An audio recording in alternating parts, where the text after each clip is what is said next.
what's going on Facebook Live? It's your boy Luke chiming in with another word from the Word. I pray that your day has gone well. Just ticked over into a new day 8 minutes ago, and it is a blessing from God to be into a new day. Uh, we should never get carried away with thinking that we deserve anything, because everything we have, even now, even in this presence, it's a present, it's a gift from God. And so, as long as God decides to bless us, we are truly blessed. But if God should call us in and He should remove us from this time side of life, and it should be known that our time is up, and God is still good, He's better than good. God is awesome. He's a good God. You might see a fella in the back of me there. I met this gentleman many, many years ago as we traveled over to Benton Harbor, Michigan, with my good buddy and friend, big brother from another mother, Brother Gary Jones Sr. That was in a revival there. Um, I was by myself. My wife couldn't make it. So I was trying to find some things to do, and I heard about the good fishing in Michigan. And so I asked Brother Dumas if he would be so kind. Uh, I mentioned fishing, and I asked him to be so kind to take me. He said, "Sure, I'll take you fishing." I said, "Well, Doc, I appreciate it, man. You let me know when, and we'll get ready to take off and go." So he came to get me. We got to pick up our license. We went to get the license. Getting ready to get my bait, and he was telling me you don't need all that. I'm like, whoa, wait a minute now. I know what I want to fish with. And he said, no, I'm telling you don't need that. I said, man, I'm going to take you to catch a lot of good fish. And I told him, I said, Doc, I done heard that before, man, and I just want to make sure I got the right stuff. That no, I'm telling you don't need all that. So I heeded his warning. Sure enough, he was a man of his word, awesome man. I love that brother. He was an awesome man. I really appreciated him. And so he took me to this river. And there we were on a boat. And I promise you, we wasn't out there a good 5 minutes, less than 5 minutes.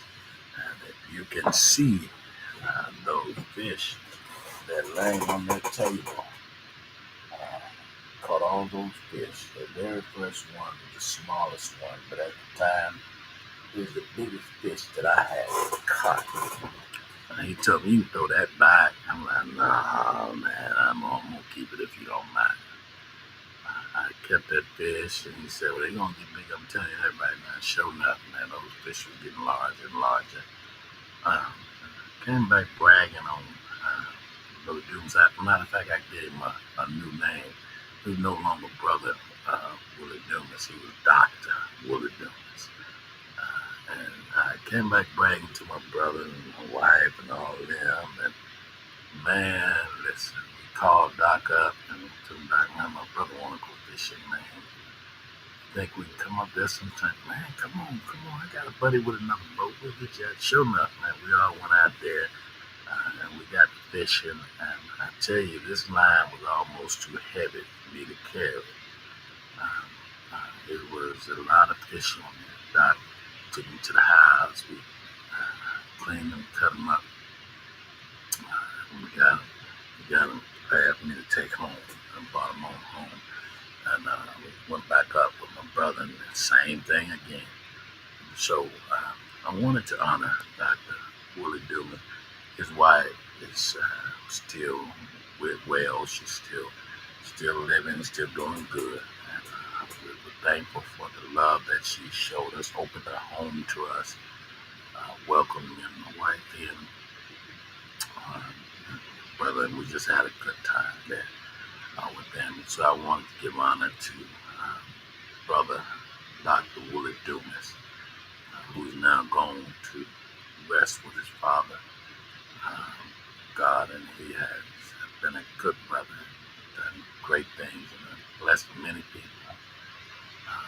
just glad I got to meet him. And so in honor of this great man, we post you in our background today. Thank you again, Sister Dumas, for sharing him with us.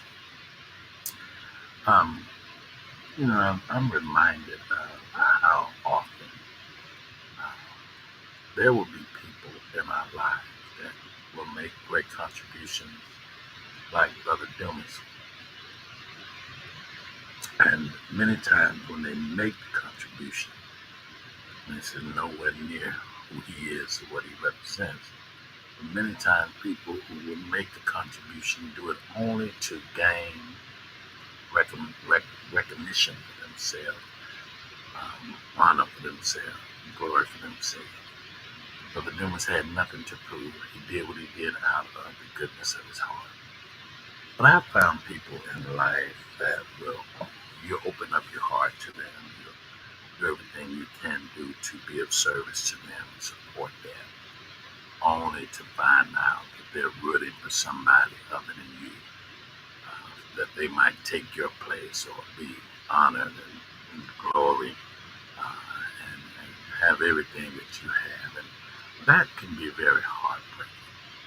I just want to encourage those of you who are out here in this world and you've suffered that type of experience. Please know and believe that it doesn't matter how people will treat you or mistreat you. What matters is that you do right. You live right, and the very God of heaven will bless you, because the reality of it is, what's for you is for you, and no one can take it away. No one. I met a lady many years ago, and I could tell that she was kind of standoffish, um, and we got a chance to get close, but there were some things that she said in some of our meetings that made me know that she had some issues with me. And I did all I can do to try and avail myself that those things can be talked about and dealt with, but that never did fix itself.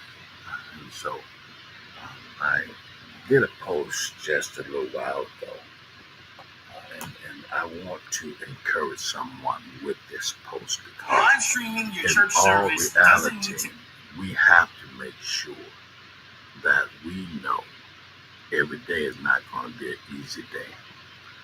We have to make sure, we have to be very sure that we are doing all that we can do to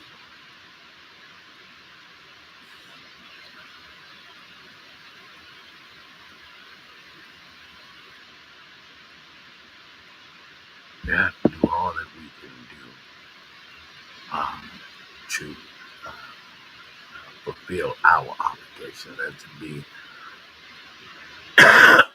exactly what God has called us to be. And so the post read like this: when you learn how to sit at the table with your Judas, then you will understand the love of Christ.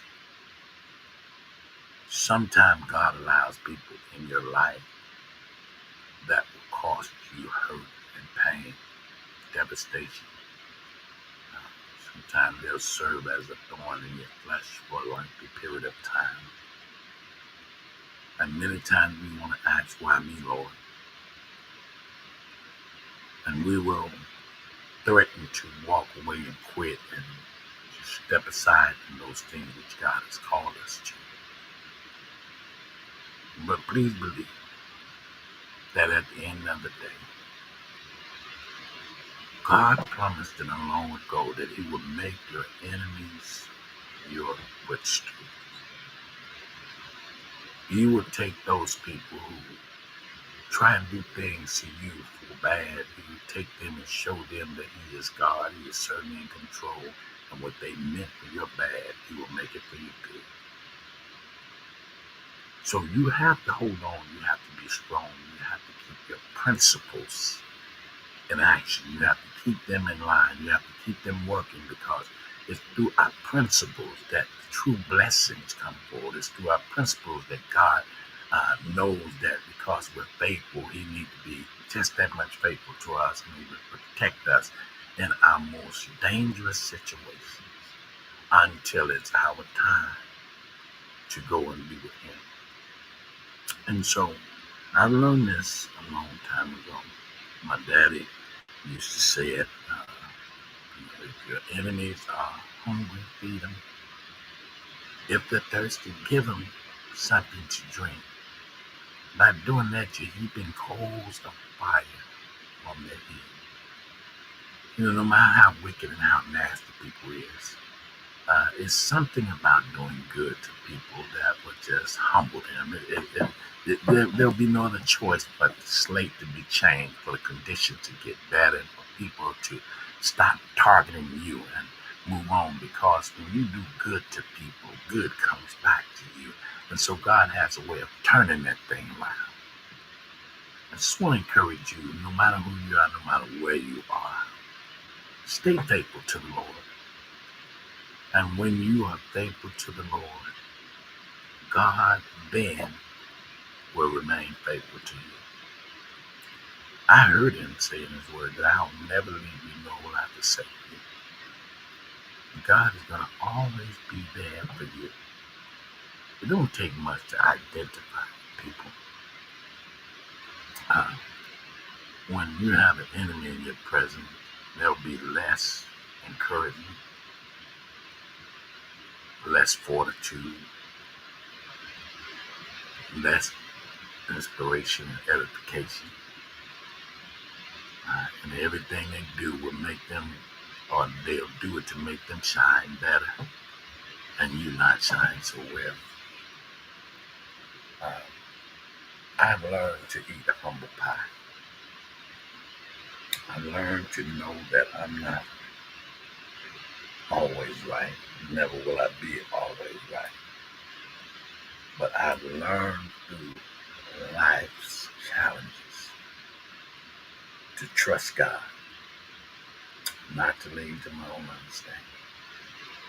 Acknowledge God in all of my ways, and he will direct my path. Because there's some people that make me bust their nose, pile drive their head, clothesline their neck, tear the skin off their back, whip their behind so they can't sit down, kick the dust out of their butt, and do all manner of evil if you're not led by the Spirit. Because there's some people who don't know where you come from. They don't know what you're capable of. They don't know what dwells inside of you. They don't know how you practice to defend yourself and will at any cost. They don't know that about you. There are people who will try you at every interval. But one thing I've learned through life, God don't want us to take matters into our own hands. He tells us in his word, be thou faithful unto death. What is it that you've been faithful to? Your devotion, your commitment, your life of service to him. You be faithful unto him. You live right, you die right, you get up right. And at the end of that righteous transition, he says, I have a crown of life, which is awaiting you in that last day. So learn how to sit at the table with your Judas, but learn how to sit there with your enemy, because why Christ was able to do it was because of his love. By his love, we've been changed, delivered, we've been set free. By his love, I stand today and I proclaim what he wants me to proclaim, even in the moments of difficulties. By his love, I'm able to hold to God's unchanging hand. By his love, I'm a change believer. It's not always easy, as I stated earlier. Some people, if I should start cussing, man, first thing they said, a preacher done lost his mind. He cussing. He ought to be ashamed of himself. He don't need to be leading God's people. He don't need to do this. He don't need to do that. And at some point, reality of life is that we all fall short. What is my shortcomings may not be yours. But you better know that if you have, and we all do, that it's just as serious of an offense or a sin or crime as what I'm dealing with. And so uh, don't make yourself uh, uh, uh, better than what you really are, and don't look down on others because in reality you're no better. We want to commend you to God, to the word of His grace that is able to build you up and give you an inheritance among those who are sanctified. I'm going to tell you to pray without ceasing, because arrogance will always make us think we're so much better than our frenemy or our enemy or that person that bugging the hell out of us. But in reality, we might have a few things together a little bit better, but we ain't no better. We all have our shortcomings. We all have our flaws. And so I want to encourage you with this. Keep trusting Him. Keep serving Him. And whatever you do, don't let go of His hand. God bless you.